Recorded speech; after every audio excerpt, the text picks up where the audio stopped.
One player already sent home while one has survived. Who will join them in the ring and who is going on their way back home? Welcome to game number 2 here for day number 2 here in the Summer Championships in Los Angeles. My name is Frode, and joining with me is Brian Kibler.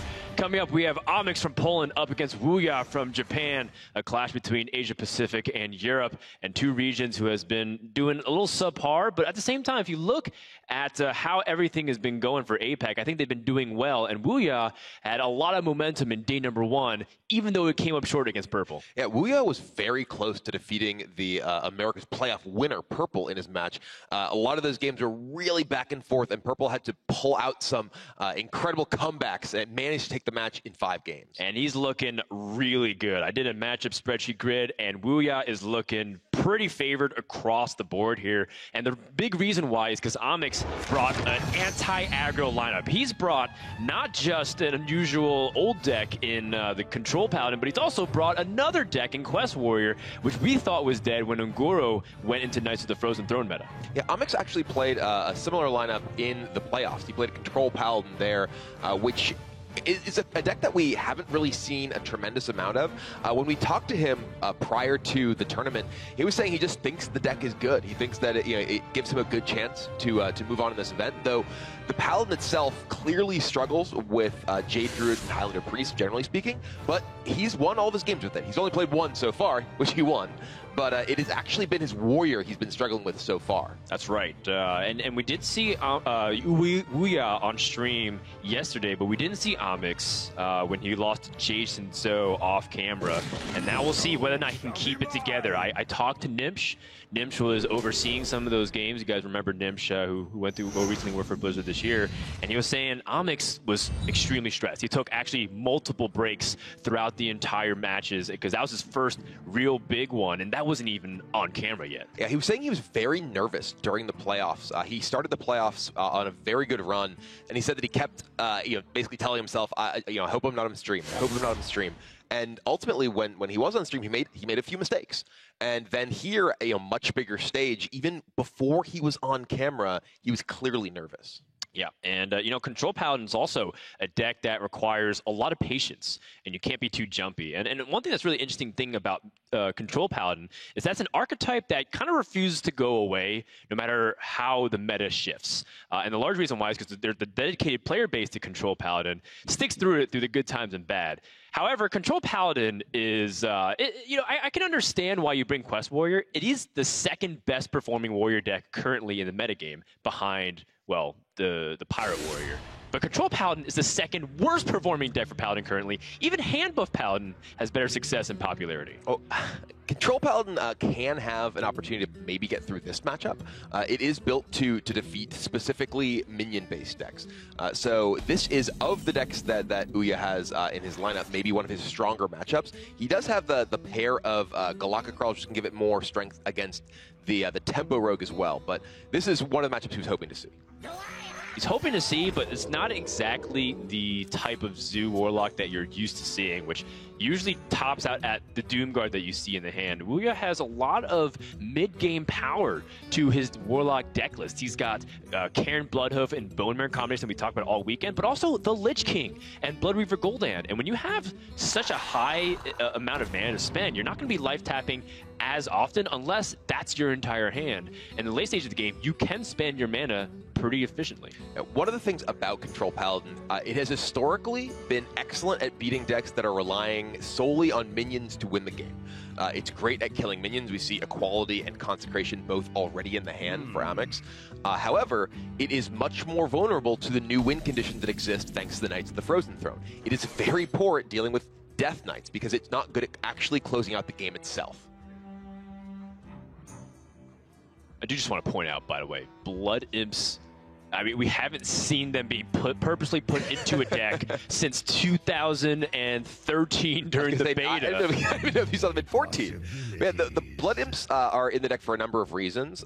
One is, as you see in the hand, there's Blood Fury Potion. It's a cheap demon that you can potentially buff up when you may need that. But also, because of the presence of Prince Keleseth in Wuya's deck, you end up not being able to play 2-drops. So you need to, in order to have a reasonable curve, kind of overload on particular points in your curve, especially 1. If we actually look at Wuya's list, he has 6 different 1-drops, all of which he has 2 copies of. He also even has Crystal Weaver in his deck as well, so a bunch of effects that care about both demons as well as wanting to curve out. Actually, 8 1-drops if you look at it. The Voidwalkers, the Malchezaar Imps, the Flame Imps, the I was like 6 different 1-cost cards. Oh, okay, I apologize. I thought that you were talking about minions. Onyx has the Stonehill Defender, pretty much gets a slew of legendaries. This is part of the reason why Stonehill Defender is such a force to be reckoned with, not just in Constructed, but also in Arena. It's a kind of interesting spot for Onyx. Obviously, Sunkeeper Tarim and Lich King are both quite powerful. Tarim can be a little bit awkward against decks that are going wider on the board. However, Onyx does have access to board clears like the Equality plus Consecration, so Tarim does give him insurance against the big late game we were talking about that Ouya can bring to bear. Right. It's a good way to control single big target threats as well, like his opponent's Lich King. And also because he already has a strong 8-mana legendary to play anyways in Tyrion Voidring, right. So it will be complicated to try and fit both of those when they fundamentally do the same thing. And, the Blood Imps is starting to get a little bit annoying in terms of putting things out of range for things like Consecration, which normally can help clear a lot of the board. And also because Blood Imps aren't really worth spending a lot of removal on.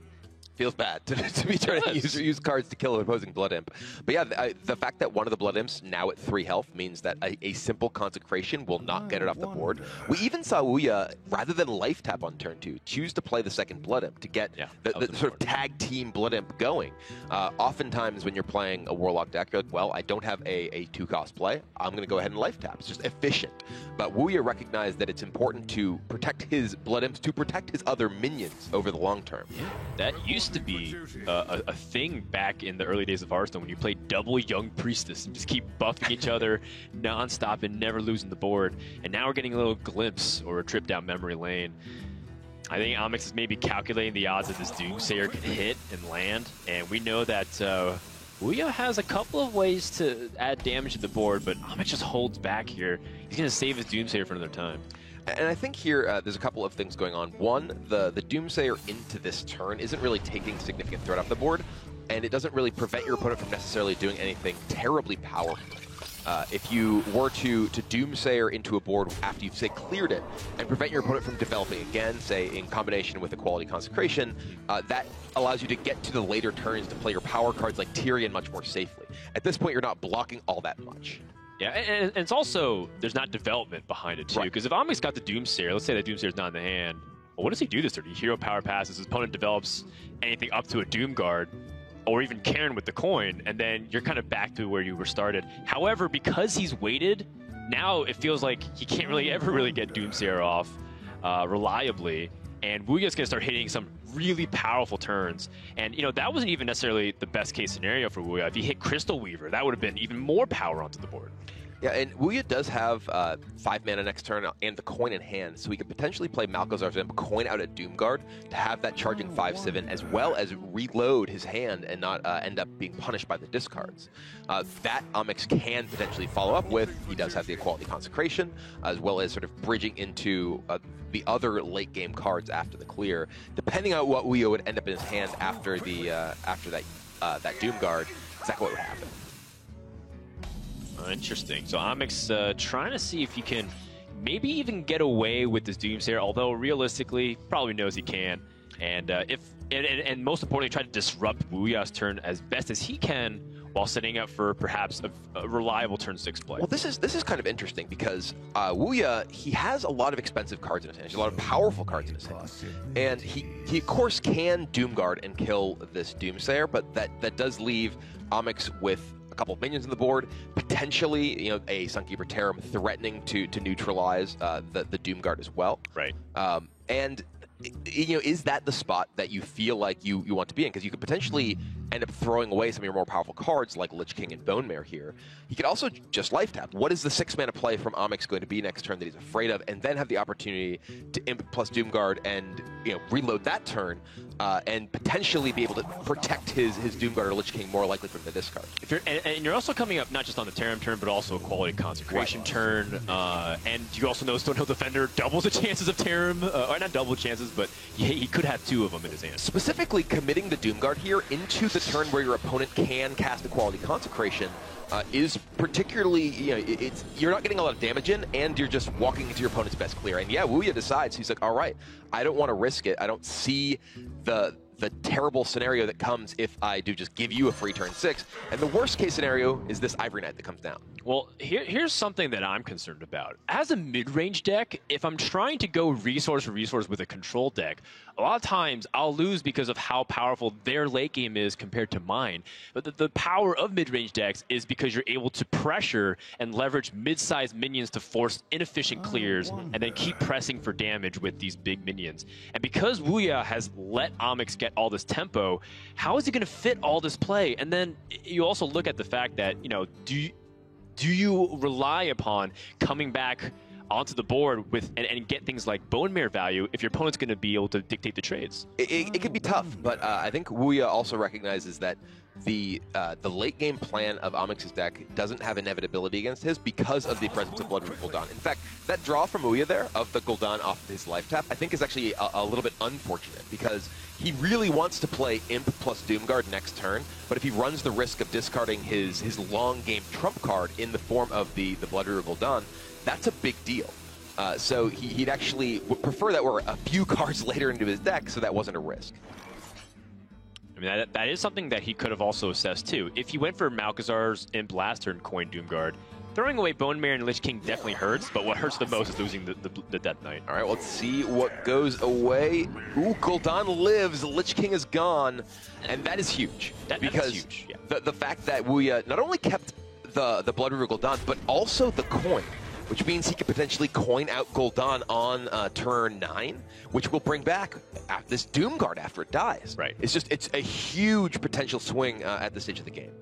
We saw a little bit of the key cards from Wuya's deck there. He is a very demon-focused version of this mid-range aggro zoo, going so far as to include the Crystal Weaver and the Blood-Free Potion we saw earlier in the game. Yeah, I think this kind of goes back to the question of how differently would the game look, too, if Wuya was able to grab the board, draw a couple cards, and if you lose Bone Mare and Lich King, that's fine. You have life tap to fill up the curve anyways. But had he known he would draw Blood River Gul'dan, I'm sure he would have reevaluated that play a lot more. And, I mean, speaking of heavy hands, we actually have been focusing mainly on Wuya. Onyx has drawn Uther of the Ebon Blade, and I know you've tried that card out a lot. What's your evaluation of how this Death Knight really keeps his deck together late game? Uther is super powerful. It gives you the ability to climb back into games, both in terms of immediate swing from the weapon, as well as just in terms of life from the immediate armor plus the lifesteal weapon. This is a matchup, though, where I'm not sure that the grinding power of Uther is nearly as powerful as the grinding power of Blood River Gul'dan. Uther combined with other big cards like Tyrion, like Sunkeeper Tarim, like Spikeridge Steed, the fact that Onyx has gotten to this point in the game, pretty healthy life total and a lot of heavy hitters in his hand may end up being enough to sustain him through, especially with the board clear of a Quality Consecration still available to him. There are a lot of plays available to Onyx this turn. He can clear the board fully. He can try and just drop Tyrion. He can set up a defensive taunt and try to soften things up and maybe get better value. He can even try to be really cheeky and set up a Doomsayer opportunity of some kind. And I think it all kind of plays on how he wants to budget his resources. I think the most important thing is, what do you deal with a Blood Reaver Gul'dan coming down? That's where a Quality Consecrate really shines, because then you can really clear the board, kind of play for resources as time goes on. And so using it now feels like you're going to have a hard time dealing with Blood River Gul'dan. And here's another thing, too. Your opponent's kept the coin the entire time. True. He does have the Doomsayer. We mentioned the Doomsayer being used in the same turn as a board clear to prevent the development from your opponent the following turn. Wuya's deck does... We'll talk about that in a little bit. Yeah. Hold on. Wuya's deck does have Prince Keleseth, which means she cannot include the Crazed Alchemist, which is very common in a lot of versions of Aggressive Zoo. But yeah, this basically just gets Onyx the free turn to deploy Tyrion with nothing on the board. He will potentially get the bad news that Blood River Gul'dan is on the other side, though. But at the same time, there's also just a bunch of demons that Ouya could play if he wants to further the value of his Blood River Gul'dan's battle cry as well. It's true. I mean, this is actually a different school of thought that Amix is abiding by, which is I have to win eventually. And if I just keep letting my opponent set up a board, there's going to be a point where maybe I don't have enough resources to keep up with life tap. A little hard to argue with that, considering that he's got Tyrion so cleanly onto the board. But at the same time, his hand has 2 Spikeridge Steeds, a Primordial Drake, Uther with, you know, another Ashbringer effectively, and then Sunkeeper Tyrion to control the state of the board. And so that's the struggle of Control Paladin. How much am I going to let my opponent keep beating me down versus when do I turn the tides? I mean, I think Amix here is pretty handily turned the tides considering the power of everything he has remaining in his hand. Ouya, I believe, has, what, 4 demons or so that have actually died? There were the 2 Blood Imps, there was the Doomguard, the Malchezaar's Imp. Oh, and the Void Caller as well. Was there a Void Caller? I don't remember the Void Actually, Caller. no, I think there was not a Void Imp, Caller. you're right. I remember the it's a 1/3. So The Void Caller in his hand. right, there's a Void Caller in his hand, yes. That may eventually die, but has not yet. So now, you know, Ouya, I think, is going to go to develop more demons on this board to make the swing from Gul'dan larger. Right. Also, just playing Gul'dan into this, he gets back a Doomguard that does what exactly? Breaks a Divine Shield? Yeah, not to mention Blood Imps aren't exactly something to write home about. So They're you'd not the most exciting thing, right? rather dilute the pool with Crystal Weavers and Flame Imps. Or just in general, more quality minions. I actually don't think Crystal Weaver's a demon. It doesn't look like it is. It's not. Yeah.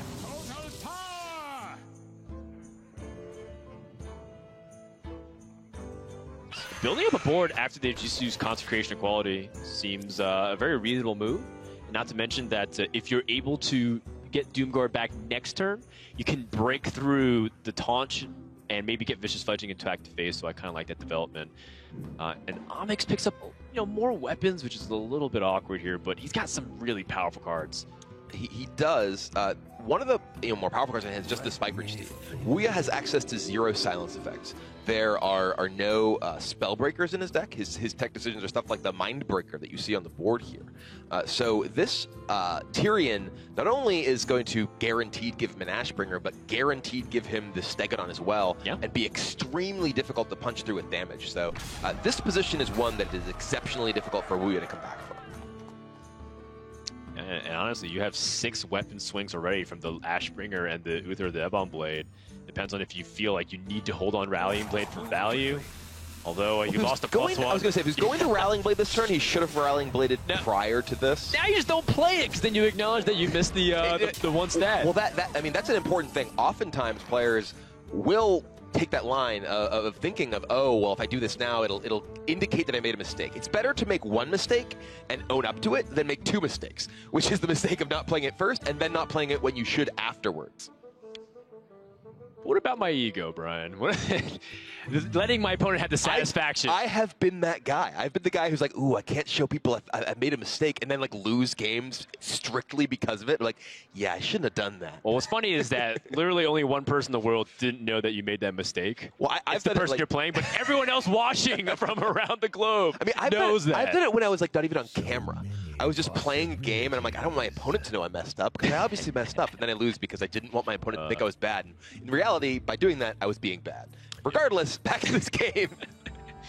Ouya picked up another demon. A little bit weak, though. And, you know, we kind of talked about the setup for Blood Reaver Gul'dan at this point. If he plays Blood Reaver Gul'dan, he's met with this giant wall of the 8/12.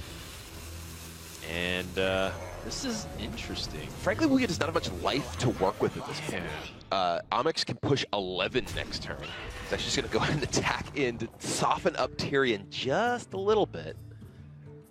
No 13 if you count the Spikeridge Steed, but I guess because he knows the range of Control Loaded Paladin. up. Control Paladin is not exactly known to burst in any capacity outside of any weapon, and he sees a weapon equipped, so I guess in his mind, you know, the most damaged opponent could put down is 11, 2, 13 with the Consecration. I'm not saying he's going to die this turn, but I'm saying that he doesn't have much time to kind of play it cagey with Gul'dan and with, you know, trying to develop and sort of take value opportunities here. Right. Even just Uther for 5 damage next turn could potentially close things out. Yeah, and Amix recognizes this. He is putting the pressure on. I'd love to see Rallying Blade just go to the face, because it means that unless there is a taunt minion that comes down on Ouya's side of the board, which I don't even I think there's Tar Creepers. You'd have to both kill the Tyrion and somehow, or somehow defend against Tyrion and the weapon. Gonna go ahead and take down the Malchezaar's Imp. I guess that's somewhat trying to prevent Wuya from maybe being able to get demon buffs like the Blood Fury Potion, but I don't see that as being something that's realistically going to swing this game. Wuya, I don't think has any way out. Yeah, well, he's going to summon back some of these minions, and the thing is, though, last turn he had an opportunity to Doomguard crash Tyrion to remove the board, but then I guess he was afraid of giving his opponent development with the 2/6 and giving him the Ashbringer. In this case, now he has to use his Mortal Coil, and I think that's going to be okay, but I'm trying to count the damage right here. How much damage does he have right now? Oh, okay, this actually, thinking about this again, Amix's play by killing the 1 health minion insisted that even the Gul'dan bringing back the I think he has lethal with Tarim, doesn't he?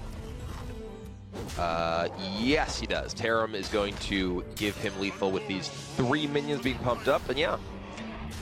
That's just complete destruction. I kind of thought that the Zoo would put a lot more pressure on, and Paladin was a class, or this specific Control Paladin was a deck that I thought would struggle.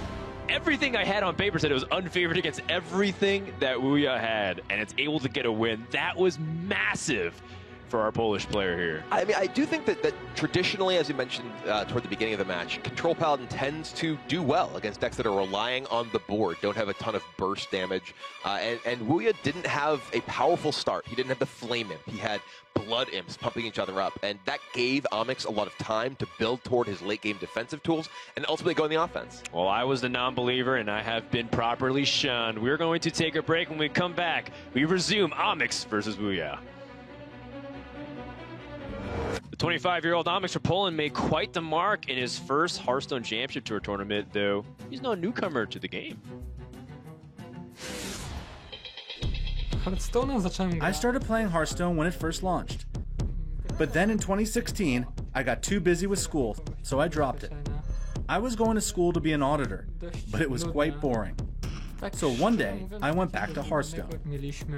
Good thing I learned math and statistics in university, which really helped my game. Now I'm streaming, and you could say I'm a semi-professional in my gaming. I learned a lot in the summer playoffs. You need a lot of mental and physical endurance. Very, very solid performance. He's booked his spot at the Summer Championships. I'm really excited about this exposure the Summer Championship will bring. Hearthstone is so much more fun than auditing. In fact, it's the most fun job in the world.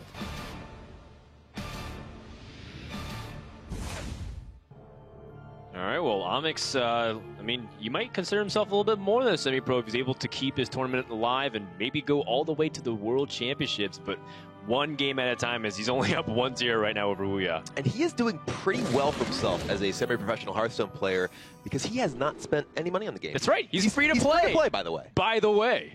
That's right. And he's fighting not just for, the newcomers, the people that aspire to become something in Hearthstone, but also for people who are on a budget. Maybe that's why he brought Quest Warrior. Who knows? We go into game number 2 here, Quest Warrior versus Priest, a matchup that has evolved a lot just in terms of how the classes go head-to-head. If you both played defensive or even combo-oriented decks, Warrior and Priest have had this kind of struggle for years, but Quest Warrior and Highlander Priest, how is it faring now in Knights of the Frozen Throne? I mean, it's an interesting matchup because it really boils down to the pacing of each of the decks being able to get to their late-game win condition. Essentially, Highlander Priest is kind of like a Quest deck. Its quest is to get Anduin and Raza together, and it starts doing massive amounts of damage every single turn. The Quest Warrior, obviously, is looking to play out its taunt minions, and whichever one can get its burst damage online faster tends to have an edge. Yeah, but then the big difference that I've seen is that one class can still gain life even though they've shifted to damage mode, and one class struggles. And, it's Warrior. They've lost most of their armor gain capabilities. And then when Priest starts to engage that race, Warrior can do their bursts in 8, which is a lot. But when you have Prophet Velan into the mix, you can do anywhere up to 20, 24, 28. Over 30 if you have the Radiant Elemental and everything going on, yeah. the ability for Priest to finish the game quickly is much higher than for the Warrior. The Warrior has fewer things it needs to do in order to do big bursts of damage. It just has to, okay, play these guys. And also the fact that the Warrior sometimes is just getting the pressure from some of its early minions. Priest is less capable of doing that against the Warrior because the Warrior's minions generally are all taunts. But overall, the burst lead does go to the Priest. One of the interesting things too is Amix says he's free to play, but he has a golden legendary quest, so you can open it. It seems suspicious. You can open suspicious. It's a golden version. Listen, I opened a golden Shadow Reaper Anduin like not long ago. I bought a bunch of packs to do that, but while floating a lot of gold. Oh yeah, but yeah, Dragon's Horde gold, man. At this point, Amix has really nothing else going on here. He's kind of like at the mercy of what Priest can do to him, unless he's drawing taunts. And this is actually a big thing too. When do you play Dirty Rat? Do you play it earlier in the game because it's on curve and to get your quest online? But do you save it for the turn that you know your opponent wants to drop a really important card like Raza the Chained? If that comes down and you deny your opponent the free hero power, I wonder how much that matchup has changed. Because I gotta be honest, I haven't played a much of Quest Warrior vs. Highlander Priest. Dirty Rat's kind of a weird card in the matchup because there were actually a lot of minions in the Priest deck. Despite being sort of a combo-centric deck, a lot of the card draw tools it has, a lot of just the mid-game utility cards, like we see the Akanai plus Priest of the Feast in the hand. Those, randomly hitting those with the Dirty Rat, A, doesn't do anything to disrupt your opponent's combo potential, and B, sometimes can just put you a little bit behind and end up taking some damage when ultimately it is a damage race. Yeah, and I kind of wonder how much information Wuya can take from that, because a turn 2 hero power pass shouldn't take incredibly long to think about, in a sense. And so what decisions do you have to make? And a lot of times it's things like Dirty Rat on curve, and actually players will split their opinions on it. Back in the Reno meta, when Dirty Rat pulling Reno Jackson or Kazakus was like a huge deal in the matchups, or even just other control options like Alex Straza, a lot of players will argue you're just better off playing it earlier than later, because in later they can draw a lot more cards and they can kind of manipulate Dirty Rat in terms of like how often they're extending onto the board versus not. And early game, you really don't have much control, so a lot of players said you played early. Then some players said, well, no, obviously you play it later so you can time it better. Some of the philosophy is that you want to play it right before your opponent can play the card you're trying to get out of their hand. For instance, you want to play Dirty Rat right before your opponent has access to 5 mana, because then they would just play their Raza. So you want to have them have the highest chances in their hand, given the chance to draw the most cards at that point. Sure. But have them not have an opportunity to play it, because specifically with Raza, obviously just play it whenever. It's not something you need time, unlike say some of the powerful combo cards like say Alex Straza. Sure. This is an important draw too. Amix picks up the Stonehill Defender and help get the quest underway, although the choices are less than optimal here. I guess Tarlord is kind of nice just for the health stats, but the problem is it's going to be so long before you play it. And we've seen Quest Warriors, change and fine-tune their gameplay to actually finish the quest as fast as possible, so they prioritize lower costed taunts. Amix's hand doesn't really have that many taunts, so it's difficult for him to race to the quest completion right now. But yeah, he's going to go ahead and take the Twilight Geomancer. I think that's both a nod to wanting to race to the quest completion, as well as taking that over the Gastropod, because he doesn't want to potentially lose one of his other minions to Potion of Madness. Yeah. I mean, people who have played a fair amount of Druid, and I know that's a lot of you, because apparently it was enough to warrant a nerf. And, people who played Malfurion the Pestilent have also experienced the pain of summoning poison spiders or playing Druid of the Swarm in spider mode, and then getting a Potion of Madness. Don't try to hide. I know a lot of you have played Druid. You guys are trying to pretend like, oh, dirty J Drew, I'm glad it lost. It's like, no, you guys are all guilty of the same. I actually hadn't played any Druid until the nerfs were announced. I'm like, I got to try it. I got to see what all that. You see, Dirty Rat comes down the turn before Raza. So Amix trying to give himself the best chance of hitting that Raza. Not in Ouya's hand, of course, but trying to get that key card out of his hand before he can play it. Well, I don't know if this changes anything. I mean, I don't think... one of the big questions, too, is, what does Doomsayer really set up for? I guess it lets you play Ali Armorsmith, but cards like Ali Armorsmith and Bloodhoof Brave are eternally vulnerable to a lot of what Priest can do, like through Shadow or Pain, through Potion of Madness. Even if, you know, it's not in the deck list, but if there's Cabal Shadow Priest, like it's a very problematic card to just play and expect your opponent can't deal with it. So usually playing a Doomsayer to set up for something is usually the best way to use it, but there's not really anything good for Onyx to set up for right now. The Armorsmith here is kind of interesting because Ouya does have the Wild Pyromancer in play. Unless he trades in his Pyromancer, he can potentially get armor from any spell that Ouya is to cast on his minions. Though if that spell's like Shadow Pain, it's like, okay, well, it's dead anyway. The life total is very relevant in the matchup. Very important. Assuming we get to that point where both players have the ideal damage setup, where Warrior has the quest and a lot of cards, and then Priest has Raza and Anduin. We do see Anduin, but if Raza's the 30th card in Ouya's deck, you'll have to play a lot more resource management as opposed to just Machine Gun Priest is what we like to call it. It's worth noting that Onyx is not including any copies of Battle Rage in his deck. That's a card we've seen in a number of versions of Taunt Warrior.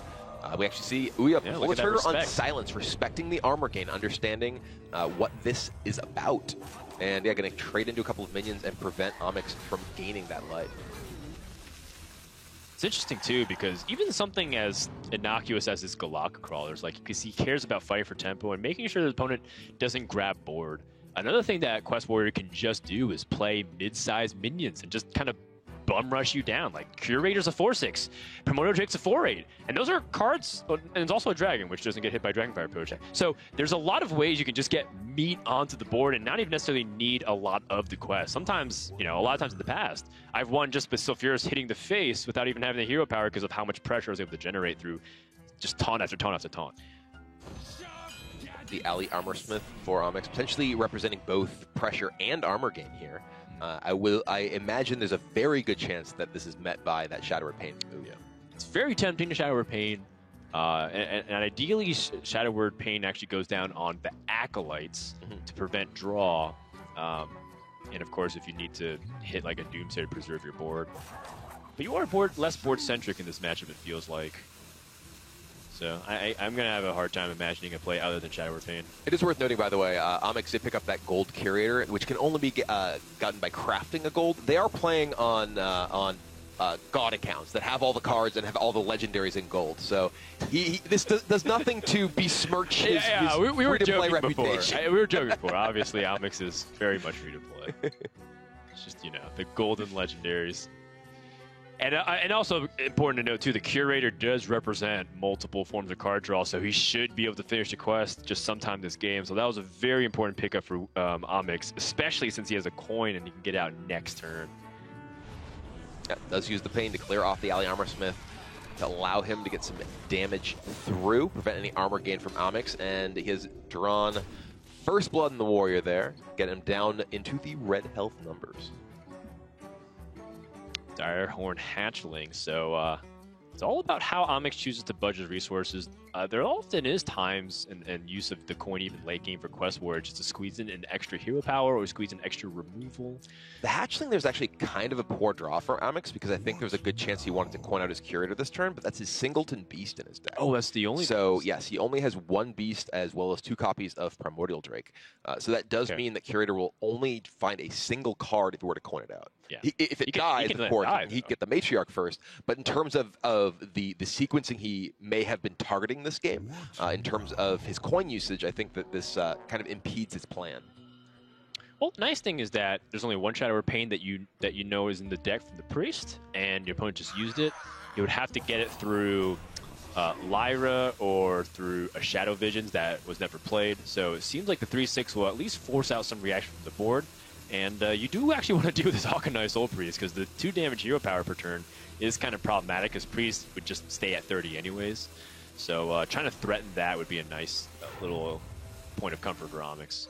So here, coining out the Geomancer puts his quest even closer to completion.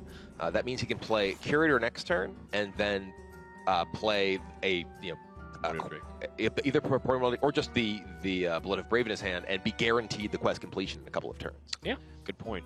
Actually, the Blood of Brave is really important because it gives him enough mana by 9 to play Blood of Brave, Sulfuras, and then hero power immediately.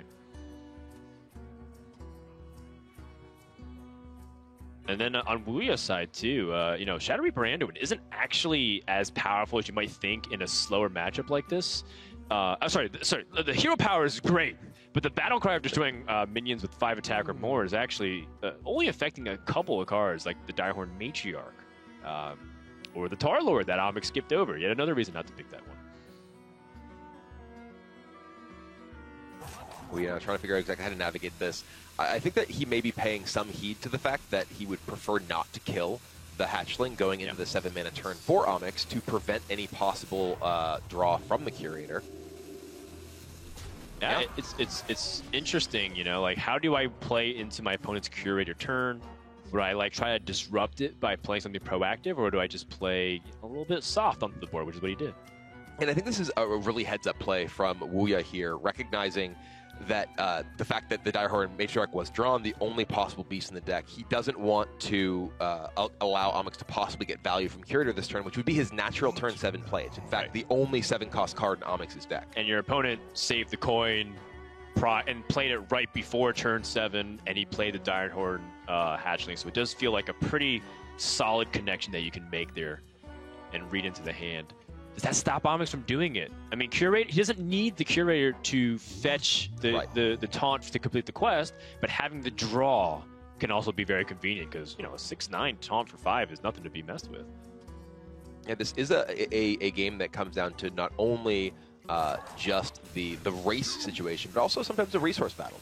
Forcing your opponent to have to expend resources to deal with your threats, so they can't simply develop their full-on combo. And yeah, Wuya gets the good news for him that, you know, he played around exactly what he needed to with that Curator showing up. Well, now Wuya knows for sure there's a Primordial Drake in the hand, so getting his minions that would die to that Drake off the board and potentially softening up Omix's minions so that they will die to it is part of his MO this turn. Yeah. More than likely, Alkanai Soul Priest will die in some capacity here. I think if Wuya is weighing whether or not it's worth using Shadow Reaper Anduin setting up this turn, because, like we said, you're not going to get really good battle cry value, so setting it up and investing the mana now is good.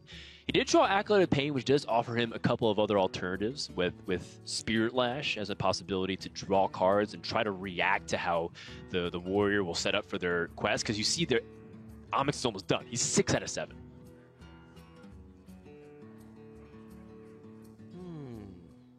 Indeed.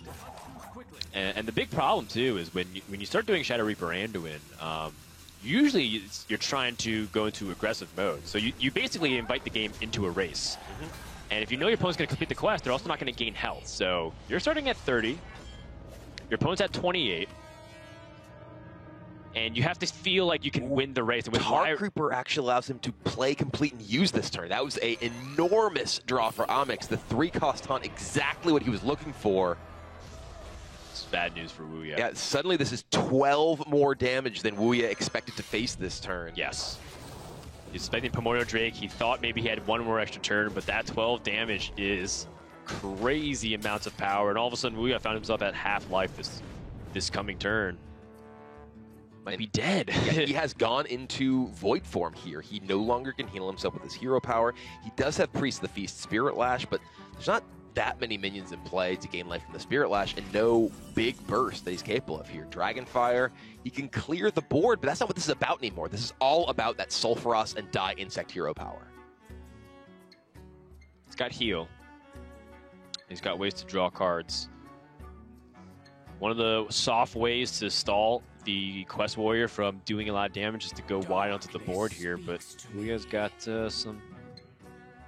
He's got a lot of room. He's got a lot of work to do here, because the problem is too that Omix can use his weapon and his minions to guarantee that 8 goes to the face, and then that's 2 turns where you die. Or even just removal in hand. He still has Execute. True that. Wuya can play all of Priest of the Feast, Acolyte, Spirit Lash this turn, which would gain him a total of 7 life, put him to 22, put 2 more targets on the board for the potential hero power, but that does damage his Priest of the Feast, so it could be immediately executed, and his Acolyte of Pain obviously can just be taken down easily by one of the minions as well. I think this may be his best way to try and stay alive, though. He's actually going to... Yeah, he is going for all of it. Okay.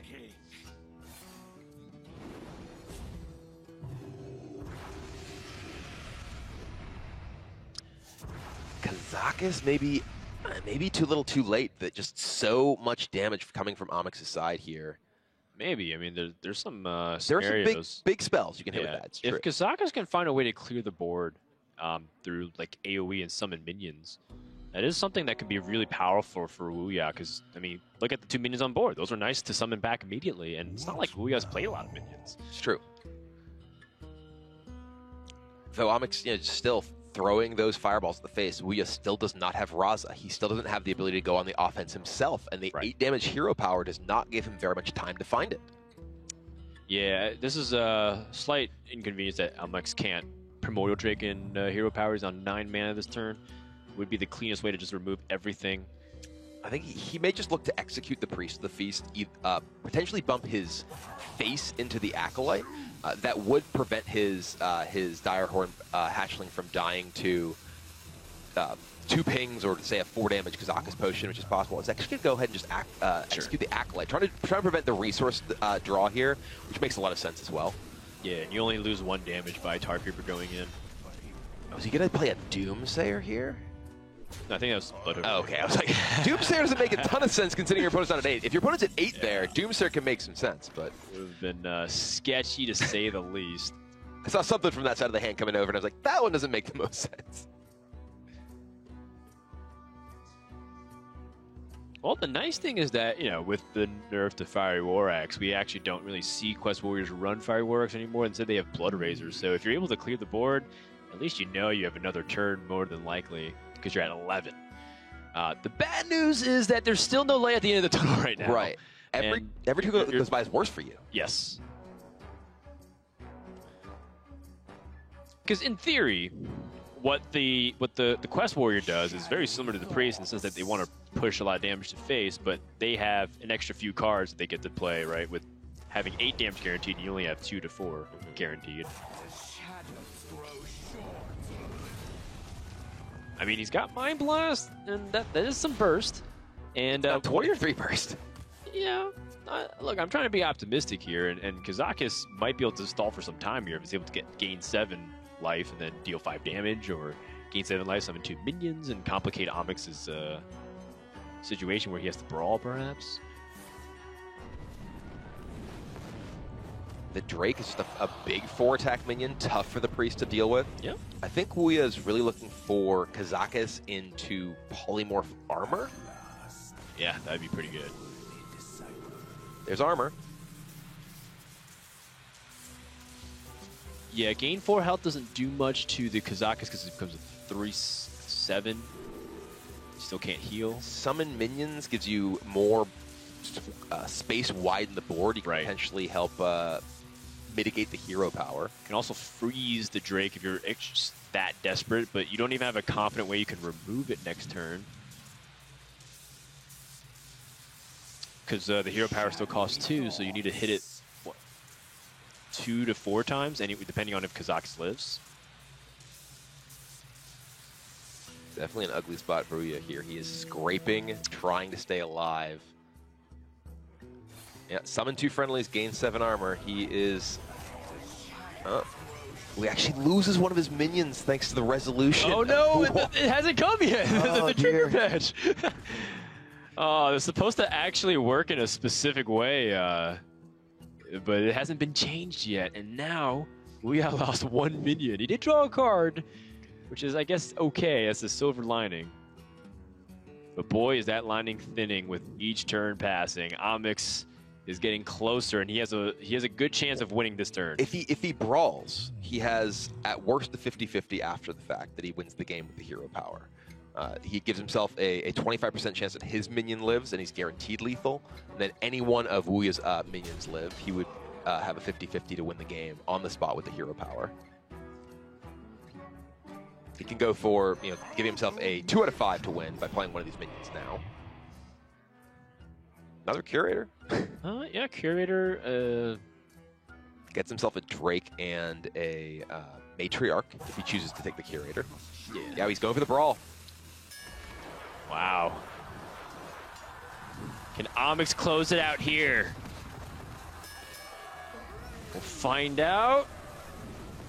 There it is. There it is, 2-0, and the lineup that's unfavored is somehow defying the odds. Wuya is devastated. These were two of the weakest decks in Amix's lineup, and he's got his Highlander Priest remaining, and that is going to be very tough for Wuya to sweep. Yeah, those games Wuya's decks have not cooperated, have not come together, didn't find the early aggression in the first game, didn't find the card draw in the second, and now he's on the ropes for his tournament life. That is going to be tough. Amix, I mean, he took a lot of risk with his lineup, but it seems like it's paying off for this series as we get ready for game number 3. Welcome back, everybody, to day 2 of the Summer Championship. If you're just tuning in, Wuya from Japan needs all of your energy. He is down 0-2 up against Poland's Amix. And, well, we kind of talked about how Amix's lineup was very unusual and unfavored, but he's been defying the odds. His Control Paladin was able to beat Zoo Warlock despite being unfavored. His Quest Warrior was able to beat the public enemy number 1 of this tournament, which is Highlander Priest. And now, all he has to do is win with Priest. Can Wuya take it out 3 times? It's possible. You know, we've seen Wuya's decks perform pretty well against other Priest decks. He took Purple to a 5-game set, primarily defeating Purple's Priest deck. If you're not familiar with Wuya, as we've been talking all weekend, you're tuned halfway. Let's take a moment to learn a little bit more about him. Well met. My name is Uya. I'm 25 years old, and I'm from Japan. Every hour I'm not playing Hearthstone, I'm either eating, bathing, sleeping, or working. My favorite card is Raza, the Chained. My favorite player is Surrender, because he always looks like he's having fun when he plays. If you want to be good at Hearthstone, you have to play and watch a lot of games. My favorite thing about Hearthstone is when I bring out a big minion and hit face really hard.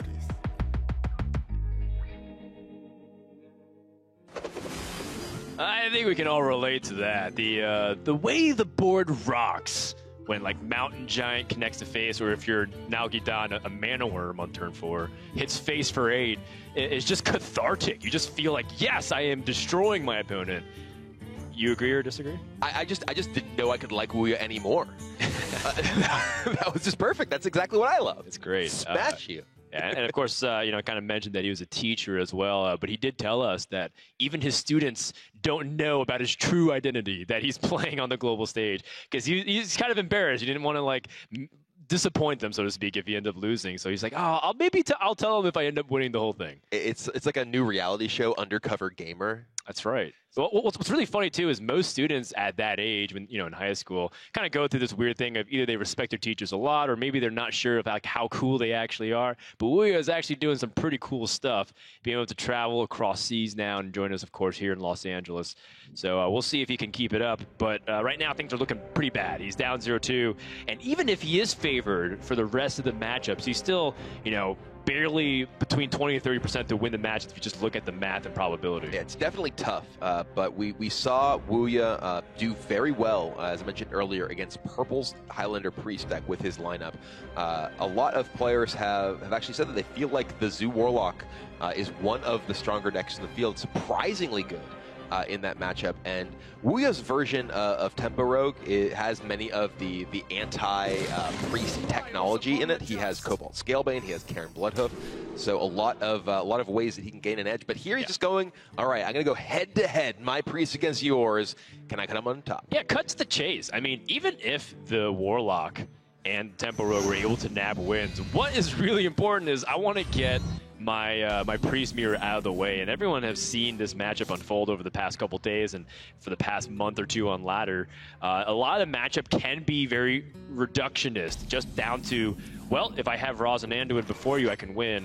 However, we've seen some matchups kind of go back and forth. Some players, even yesterday, had Raza and Anduin before their opponents for 5 to 6 turns, maybe even longer, and still lose. So, it's not always guaranteed, and that's kind of where the nuance of the matchup can really be. How do you actually fight if you're in a deficit or if you have suboptimal hands? Yeah, the games that this deck plays end up sometimes just feeling like blowouts. One player has everything, the other player does not, and those games, sure, they're not that exciting. But the games where each player is jockeying for position, trying to make the most of their limited resources, trying to play around things like Potion of Madness, for instance, Right. Those can be very, very interesting games. Yeah, like Wuya doesn't have to just trade and collect his card. He can deny his opponent's card too. And here's another thing too. Silence doesn't actually have too many targets on, a relevant minion. There's no like really big death rattles outside of draw cards, and then you want to maybe silence an Acolyte of Pain. So that's something that Wuya's thinking about, denying his opponent any kind of resources. But there's the Acolyte of Pain, and you see a little bit of pained expression from Wuya, perhaps Yeah. appropriately. That's a pretty severe punish. Right. That is the worst case scenario when you have just fired off your silence to deny your opponent one card, potentially your opponent getting multiple cards. And now, in fact, Amix is essentially guaranteed to get multiple cards, barring the use of Potion of Madness or some similar effect by Wuya. Yeah, and still no way to deal with it. So, I mean, Amix can prioritize the card draw here. So he desires, if he desires. So if Amix plays a minion, any minion, Wuya has the possibility of Potion of Madness on the Acolyte, casting the Spirit Lash in his hand to draw one card, and then trading it in to whatever minion that Amix plays. I guess actually the Blood Mage Thalnos, you wouldn't be able to do that with. You'd have to attack in first, then use it, so it works anyway. But regardless, there is the possibility for Wuya to steal these draws from the Acolyte if Amix plays anything else, and I think that might be what Amix is thinking right now. Yeah. Try not to overextend onto the board. He has 8 cards in hand, so if he draws 2, could start playing with danger a little bit. You can get rid of a card, and I guess you could ditch the coin, which is not what you want. The coin is one of the few things that you get in your favor when going second. Otherwise, going first tends to be much better. Yeah, there's the weirdness with Acolyte of Pain, which is, you can draw a lot of cards off of it, but the possibility of overdrawing, which is Amix is afraid of. He decides to fire off his pint-sized potion just to prevent the risk that he burns a key card, because the deck is almost incapable of winning without Raza or Anduin. The memory of Trunks burning Jade Idol when, statistically I'm fine just to burn maybe a card or two, is still fresh in his mind. Maybe I'm reading a little too deep into it, but all it takes is one slip up and then you're off, because this is the elimination match. You lose and you go home. And Wuya now, he has the Anduin, he has Veiling as well. Still no Raza for the true machine gun powers. I kind of want to ask you, Gilbert, do you feel like dropping the coin versus pint-sized potion was a better trade-off? What are like the pros and cons of it? I feel like Pint-Sized Potion primarily in this matchup is just a cheap spell, and Coin is a cheaper spell that generates mana. So I believe that the Coin almost universally has better utility than Pint-Sized Potion in this matchup. Yeah, Wuya decides, all right, well, I'm going to cash in my Potion of Madness and the Spirit Lash to deny you a card and draw one for me. Recognizing that he has a couple of the pieces of what he's looking for and does not need to find that much more, wants to keep Amix from finding the same. That's true. He does have Prophet Valen and Shadow Reaper Anduin. And, I mean, Wuya's even told us that this is his favorite class. So, it could be the reason why he's able to make some of these plays, and whether or not they work out is up to his experience as well as adapting situations. This is what he had to say about playing Priest.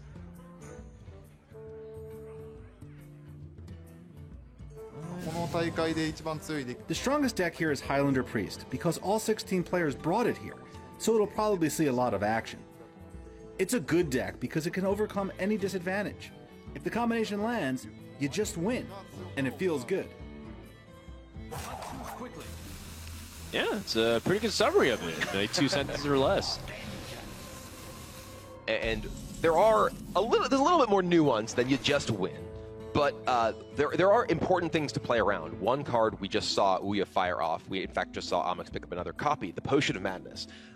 Because the combination is so powerful in the game, getting your Raza and your Anduin together, so much of these decks are just built around drawing a bunch of cards. And that means often in the mirror match, you're trying to protect your card draw cards from their cards that can steal them, specifically Potion. So now that Amix has seen Potion of Madness from Wuya, he feels safe to play a card draw Death Rattle minion and this Curious Glimmerroot for the first time all game. Yeah. And, Wuya doesn't actually have any way to activate this Acolyte now that he uses Spirit Lash, and playing it onto the board is makes it vulnerable to a few things. So that's usually where the Wild Pyromancer can kick in, but it doesn't look like Wuya has a way to guarantee this Acolyte draw, which is, while a nice draw in theory to have, can be quite dangerous, because we know Onyx has that double Potion of Madness right now. Just a pass. Ooh, Raza. Starting to ramp up a little bit. Each player with a couple of pieces. And Onyx also has Lyra plus Radiant Elemental. Lyra plus Radiant Elemental often means that if you do find your Anduin, sometimes you can just do so much damage because you find so many cheap spells. The Potion of Madness in his hand, as long as there's a target from Wuya, can represent damage if he does find Anduin. Obviously is a big part of the reason that Wuya feels like he needs to keep that Acolyte of Pain in his hand as well. Wuya keeps drawing cards that are vulnerable to those potions, and he has not seen Potion from Onyx. And ultimately, perhaps Wuya will see a Potion from Onyx, and then feel safe to play another minion that could potentially be vulnerable to Potion, and then ultimately get the bad news that there is a second Potion thanks to the Curious Glimmerooth. Yeah, and a lot of these decisions that are these plays being made right now are a consequence of, oh my goodness, the Cabal Shadow Priest coming into hand there. But it's a consequence of what Wuya decided to do early. Because he didn't want his opponent to draw anymore, he Potion Madness and uses Spirit Lash, which allows him to draw the Loot Hoarder, but also makes his, situation where he can't use the Spirit Lash efficiently. And now look at the state of the board here. Wuya has to Shadow Reaper Anduin, but Onyx still has a board presence. And if Onyx draws Shadow Reaper Anduin, Wuya's going to be in deep trouble. Well, Onyx does have, frankly, a relatively powerful board here. He does also have a Kazakus he can use to dig for some additional resources. Generally in this matchup, Kazakus is looking for card draw more than anything, simply because you are working very hard to try to piece together the specific combination. There's draw 2 cards. I imagine that'll be what he takes. Yeah, well, your opponent has no minions on board, so the secondary effect is not really important. Onyx kind of having a little too many cards to spend, or to hold here. Might have to spend some of them. And all of them can be valuable in their own way. I guess Silence is the least useful one for what you see right now. Considering that another problem too is that you have Lyra and Radiant Elemental, so you're going to refill your hand really quickly.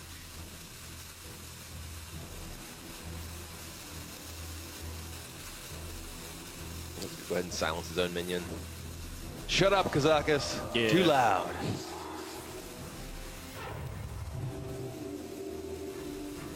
We are still looking for a way to get some card draw. Raza the Chain! Raza.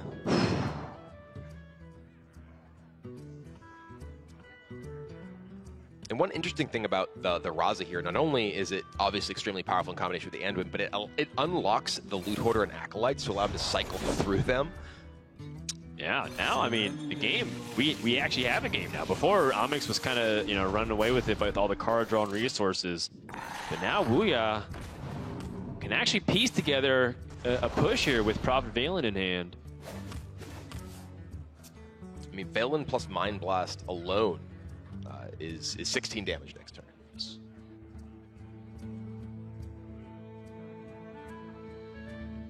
And Onyx has to be afraid of a lot of possible outcomes here. He yet doesn't know that Wuya is sitting with a bunch of relatively expensive cards in his hand. And I guess based off the way he's playing this, Onyx seems to have picked the Polymorph option from the potion. Looks like he has. Although he could have chosen to attack into the 2/3 first with his 2/6 to ensure that the Galactic Crawler dies. Oh wait, but by having the Galactic stick, unless his opponent trades into it, he guarantees a Potion of Madness target. Sure, that's true. Depending on what he's looking for, yeah. I mean, did think about it for a little bit of time, so I think he's weighing, what's the value of, giving myself a target? Because that might give, in this case, he did draw Prophet Valen, so that might be extra burst. He's able to pick up Shadow Reaper Anduin as well, but I don't think that's going to be the case.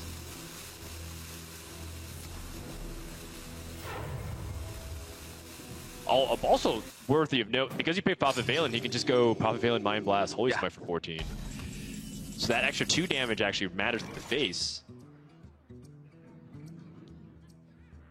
I think we may just be looking to clear things off here with the Dragonfire plus Raider healing potion, get himself back up out of immediate burst range.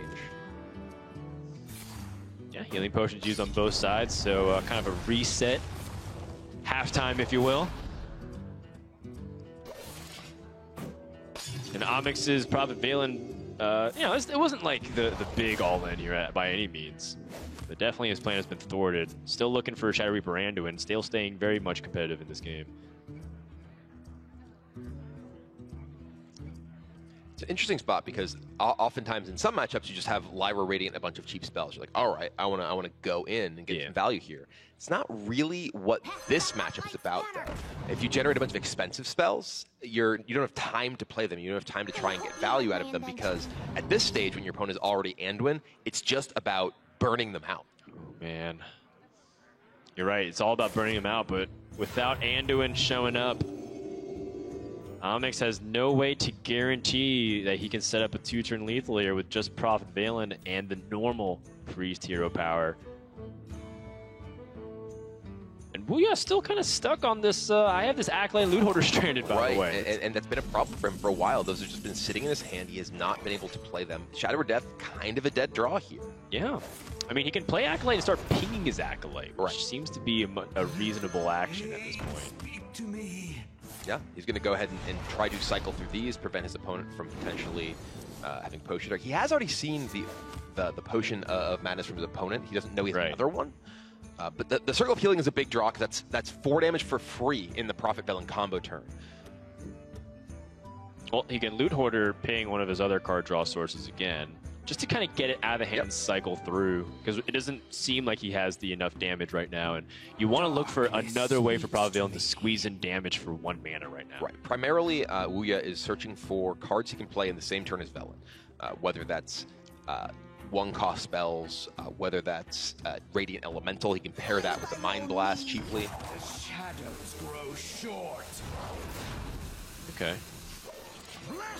Oh, he's not playing on the Potion Madness, like you said. Because he's already seen Potion of Madness. The fact that that Potion of Madness came off of a Glimmer Root, and I believe Omix concealed which one by playing the one specifically that came off Glimmer Root in the first place, that's Anduin for Omix. Oh my. So he's got Heal, Shadow Reaper Anduin, and then Hero Power, Potion of Madness, Hero Power. Does he set up for lethal that way next turn? You can push 3. So yeah, hypothetically just goes face with everything else. You could do 4 more. So yeah, Prophet Valen would set up a or the Shadow Reaper Anduin does set up a lethal for next turn, unless Ouya can thwart it. And that was the exact draw that Omix needed to close out this series. Keep in mind, we've been going to Game 5 almost every series in this tournament. A lot of players have kind of mapped out the edges. We've only seen 1 sweep so far, and that also happened in Group A. And here Omix has so much burst damage in his hand because he does have the Radiant Elemental, the Holy Smite, the Mind Blast. He can play all of that alongside Prophet Valen next turn. Yeah, it looks like he's prioritizing removing the Piece to Feast. Makes sense because he wants to set up for the damage. Put his opponent down to 20.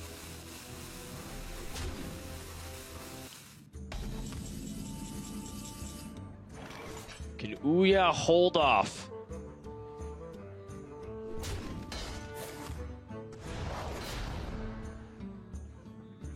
Is this enough? It's not.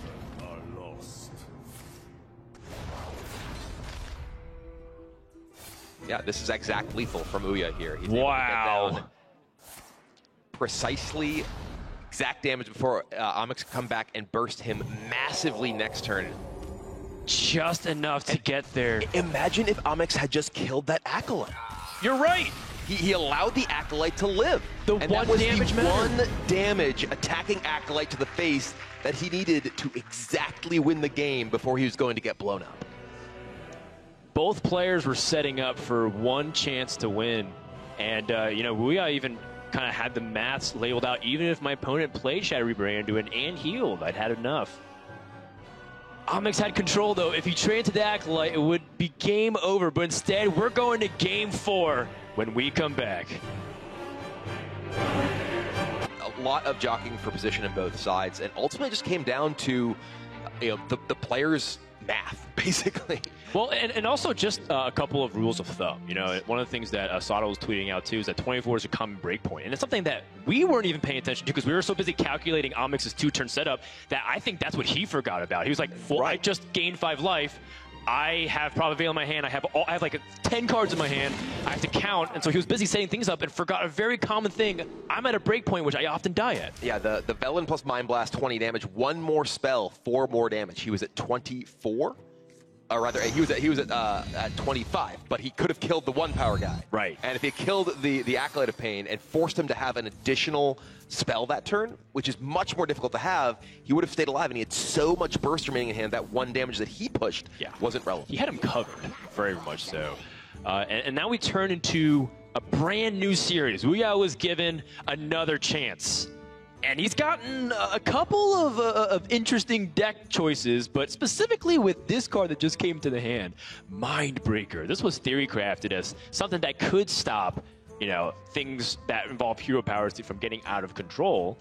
And now Mindbreaker comes into the hand here. Do you think this is actually a viable counter to the Highlander Breed? A viable counter? No. Do I think it is something that can disrupt their game plan? Yes. It's a little bit weird in this Warlock deck because Warlock against Priest often wants to leverage its own hero power. Just drawing additional cards, getting you more resources to pressure your opponent is quite valuable. But if you do get to the late stages and your opponent drops the end win, sometimes Mindbreaker could be enough to just keep you alive and keep them from firing off all their shots at you because they've been forced to use the removal on other minions. Yeah, they'll at least have to spend a little bit of time or a little bit of mana removing the Mindbreaker first before they can go off. Omix, by the way, tries to do a good old-fashioned bluff, which is point Holy Smite at something, but make him think that he has Shadow Word Pain. But this Blood Fury Potion, this makes a 4/6 on turn 2. Unless Omix has a silence effect, this is very difficult for him to deal with, and it's going to get a lot of damage in. Yeah, Mindbreaker might not even be needed if you're able to just continually push 4 damage every single turn. And this was one of the things that Blood Fury Potion was theory crafted with. Like, what if I get an early game demon onto the board? How much damage can I push out? And against Priest, that has difficulty removing specifically this stat line. And then Vicious Fledgling is a follow-up. Wow. I wonder if he's going to go face. Okay, he is going face, just getting the damage in. He could have chosen to try to protect his Fledgling from damage like the Holy Smite, but he is playing against the Highlander deck. So there's only so many ways that your opponent, well, only one way that 2 damage matters. Oh, I mean, maybe Ouya made the read. It was Shadow Word Pain in the hand. And he's like, well, there's not too many ways he can punish this. And the Fledgling is probably going to die anyways. So he probably chalked it up to, I'd rather get the damage in. And now Omix gets to draw 2 cards, which can make a big difference. Well, Spearlash here does a couple of things. One, it's gaining him a little bit of life. Drawing a card from the Acolyte. It also softens up this Imp so that it can potentially also die to a Dragonfire Potion as well.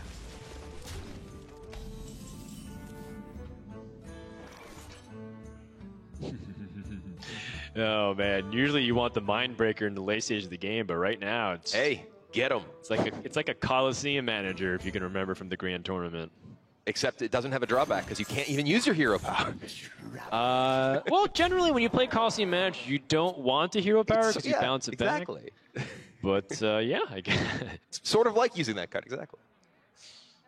All right, well, Omix here, he does have the Priest of the Feast to just get a body on the board, but that doesn't terribly well contest Ouya's minions. It can potentially combine with his other minions to soften up the Doomguard at least, which is the only minion currently able to survive a Dragonfire Potion that on Ouya's side of the board. Yeah, this Doomguard's really nice. Allows Ouya to cycle 2 of his cards, potentially very weak, like Mortal Coil. Even the Flame Imp is nothing that great. I mean, losing the Lich King might seem like a huge deal. Like, wow, he lost a big legendary, but... I really like this from Ouya here, deciding to protect his Doomguard from Dragonfire by attacking into the Priest of the Feast. Leaves him in a position where he's still not even vulnerable to just getting his minion killed with Shadow Word Death because his other minions will still survive.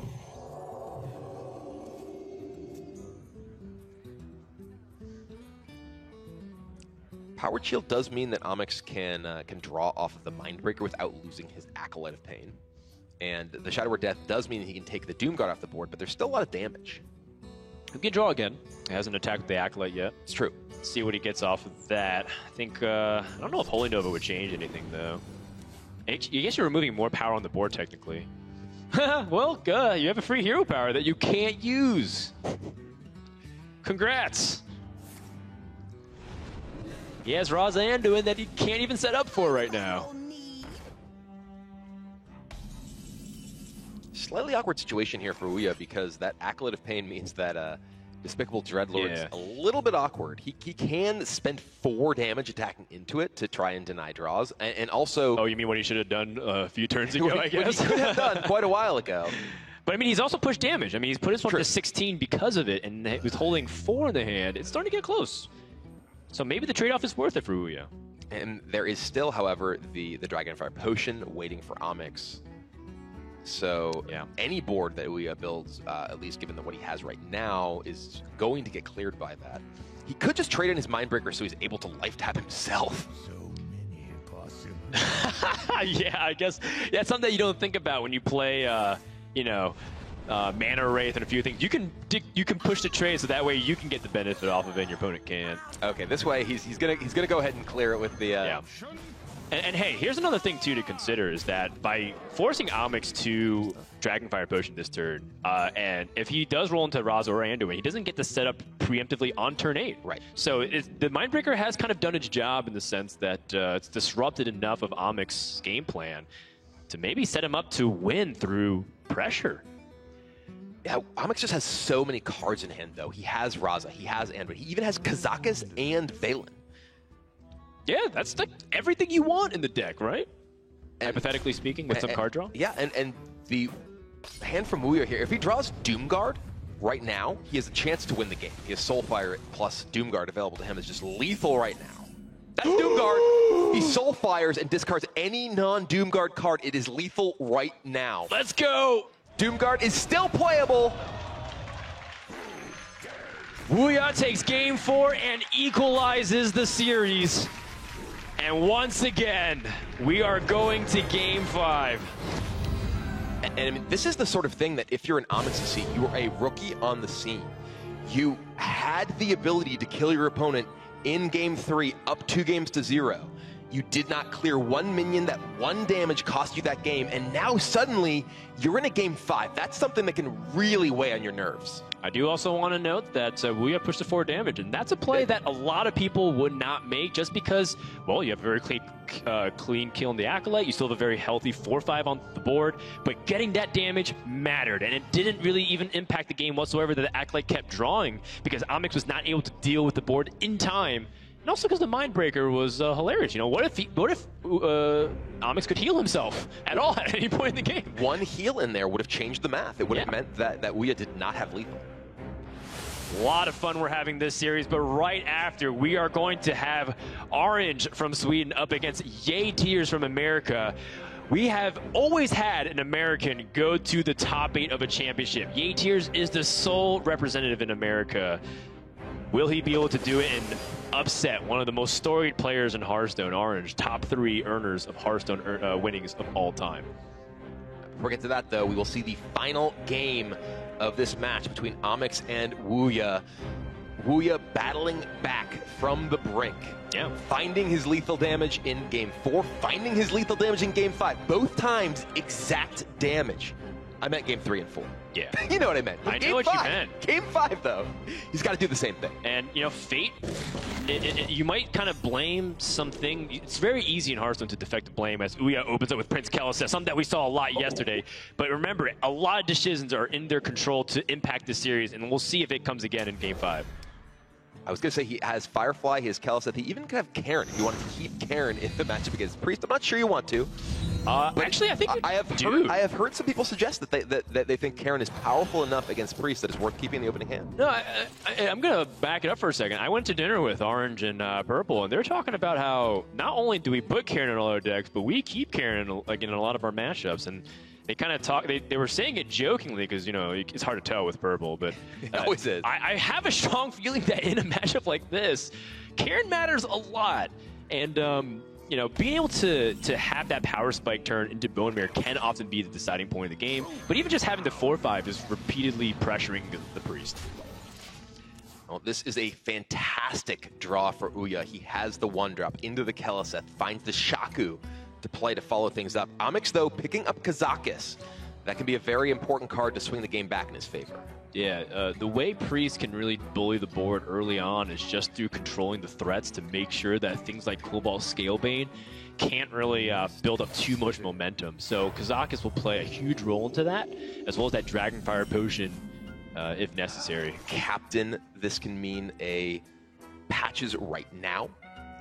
Getting a lot of damage coming through. Yeah, no Galaka Crawler. And there's no Galaka Crawler in the deck of Amix's Highlander Priest. And this is a 4-4 Captain. This just by itself, a 4-4 minion, extremely hard to deal with.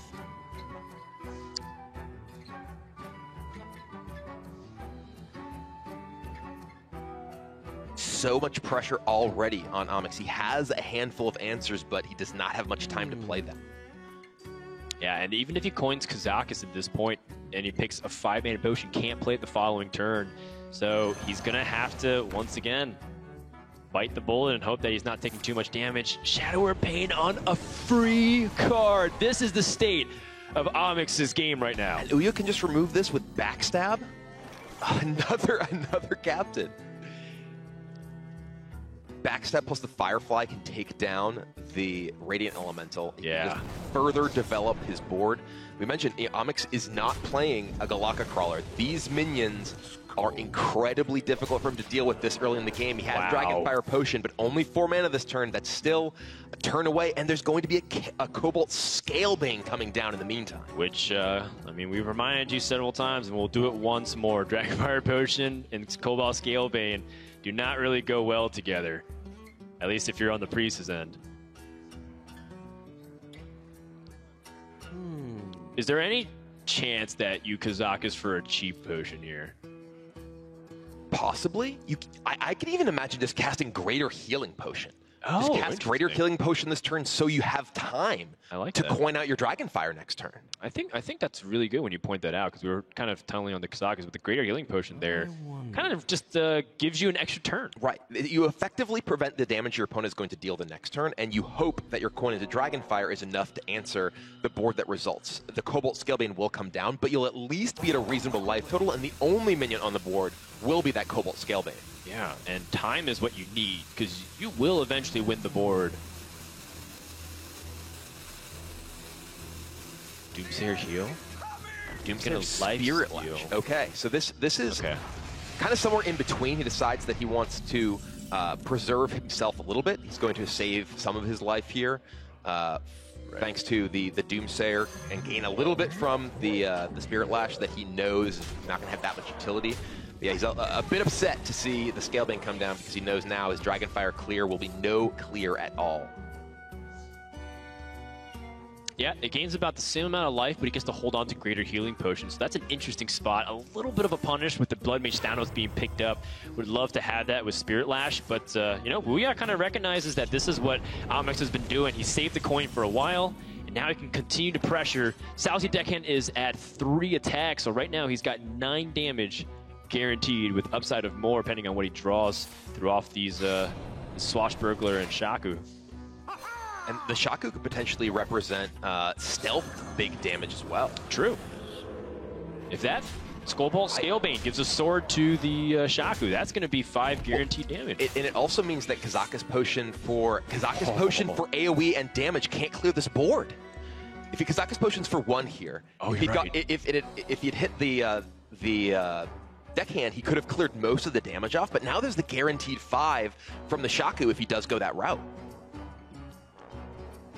Still has the Greater Healing Potion for stall, but yeah, you're right, because Kazakis can get 3 damage plus the 2 AoE, so that removes everything but the Shaku, and then you're at 7 health with 6 staring down at you. Going into a Bone Mirror turn, you do know that one of the cards is Flame Elemental, but this is looking bad for our Polish player. He's trying to find something here Greater Healing Potion can buy him time, but the turns are not good for him. He could potentially open up Kazakus for 1 plus a Blood Mage Potion, which could be the AoE plus damage, which could possibly clear next turn.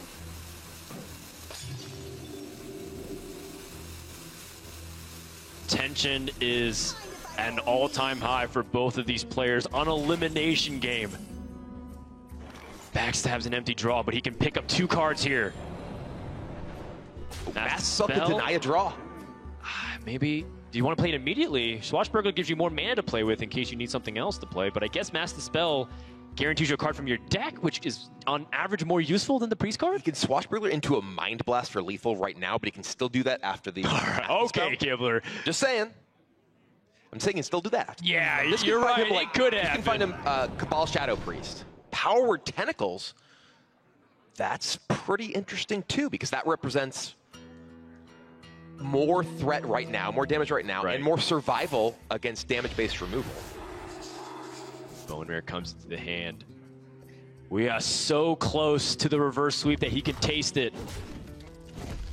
And Onyx has nothing but minions in his hand. How is he going to deal with a board this big? If Onyx finds Kazakus Potion into exactly AoE and damage, he can clear the board with the Blood Mage Thalnos. Oh, you're right. That's his last chance. He needs a very specific 2 combination.